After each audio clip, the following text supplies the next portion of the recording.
aparo ni kendo ni udhi nyime gi program bela ni. Kech koro japiny kobedo gi the right information to ginyalo hold leaders gi accountable maber kabisa. Mheshimiwa ne wacho ma to ma pok otimore. Jatelo president no wacho ma pok otimore. Governor no wacho ma pok otimore. Ma e ka wabro gero jokaluo madhi mbele. But waduoki penjo mogik no. Yes. Niko poni contract ochiw to ne nitiere structures moko mantiere kaka culvert bridges along the roads. Ka contractor moro biro maka biloko koso maka itiyo gatia. Aparo ni samitimo quotation mar barabara nitiere assessment mitimo. Nitiere moko koyud ka nitiere ma structure pod nyalo hold tiweya. To ka kaluwore gi design mar barabara structure no koro chuno ni nyaka loke to nego bed ni loke. Omiyo bridge ma Migori nonego bed ni ocheke anena sama nyichi loso the highway cha mondo ng'i ane ka bende pod onyalo hold until now. One is a very good question.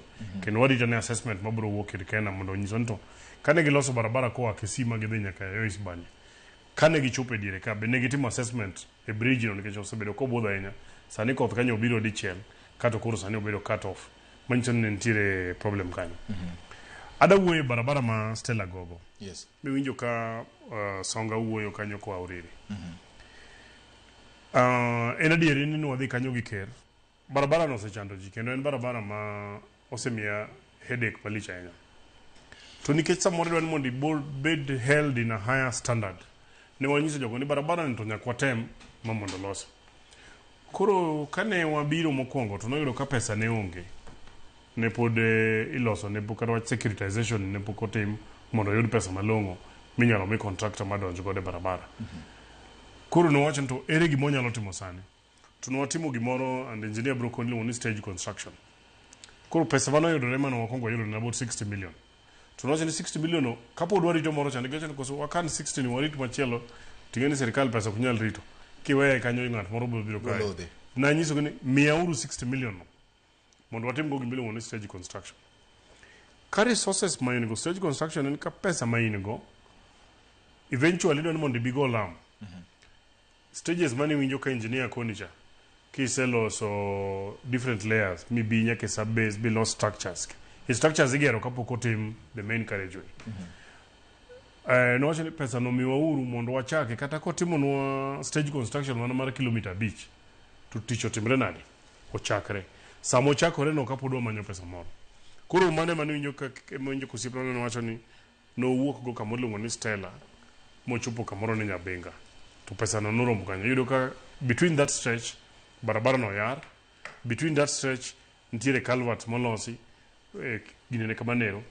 Koro sani pesa mo yudo contractor makoro mi en madhi cover the rest of the area. Lakini koro area kama no setime stage construction.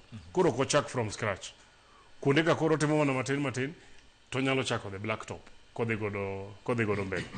Omiyo barabara no osechando jogo kabisa ma contractor ni warito kendo kora moro ni sano semiwa contractor in a very short while watemo dhire ne kupono nya mobilize ma ker biro juma manyien mondo wadhi kode to kodeko to maybe in another 1 week or so ging'eny barabara miwinjo ka jogo wuoye manyarongi iwinjo ka giwuoye barabara madhi Mihuru iwinjo ka giwuoye barabara mantie Nyakwere Nyatike. It is the same problem. To samoro ing'eni mjumbe ji nyalo blame member mar parliament. Tingeni member mar parliament nyalo mana dhiro to a certain extent to oko preside over the actual implementation. Implementation no joma preside over nyaka yud be goodwill koa malo. Gimomiyo barabara watimore ni sani nikech unya kalo kata budget muket pesa to kodhi institution kata kaka Kera Kura kata Kenha to kia wadatimo procurement kia ng'omo timore iteri round giminyalo timo ne gionge ka goodwill okowuok malo ir ker. Wang' ni nikech nitie goodwill moa ir ker e gine yudo ka gigi otimore nade e ka gigo dhi piyo. To giwuoyo kanyo ero about county roads.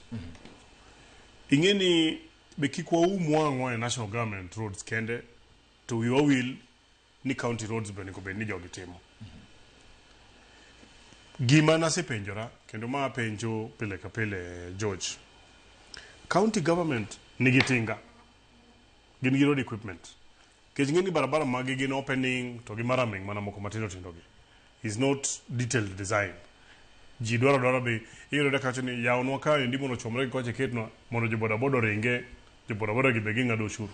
Sani king'iyo kaunti kaka Migori, jauriri no nyise ni gin ok nyaket ne gitol eyo.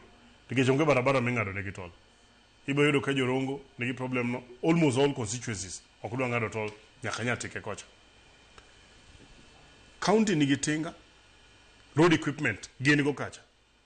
Ondiki jotich machamo msara dwe ka dwe, kata dwe ni gidhi chiemo. Ma operate these machines. Pesa be gikete budget, monego be nigi implement go. Gima mono gi olo pesa mafuta gari, to giwach niya, be uketa keta roads gi obed motorable. Ok owacho ni mondo gigo lam. Giket barabara go obed motorable mondo ji odhi. Otamo gi completely. Omiyo kawa push for the main roads mondo tim lam. County governments wa ang'wen, Migori, Homa Bay, Kisumu, nyaka Siaya, be koro nyaka wajibika mondo gimede pesa matis magin go. Nikech king'iyo aseneno budget magwa mag counties gi. Iyudo ka samoro giketo karibu bilion 1 monego tim godo barabara. County kora wach ni kata kaka Migori 900 million to a billion shillings wagi keto kata samoro keto million 600. Million 100 constituency. 10 labor ken labor based nikech in gi equipment, in gi jotich. Iolo mana fuel to gi allowances mag jok matiyo kanyo. Can do at least our roads obed motorable and things like that. Right. So what do ni jopiny kaka challenge wani? One wa push for the roads mag national government mondo donji. Our county governments bote maggi. Mondo jowa oyud yot. Thank you very much. Engineer, adwani uwe dakika moko ang'wen kama mondo waka yue machielo kaso duogo gi jo Siaya bende nikech iwuok Siaya wabro dhi kanyo mondo unyeni jo Siaya to wacha ngo gi weche mag apeini. Winjo ka mheshimiwa wacho seche ma gidhiro mag national government mag sirikal mamalo mondo wuogi to piny wacho mag counties bende otim makoponi chieng' moro koro inywando gi kanyakla to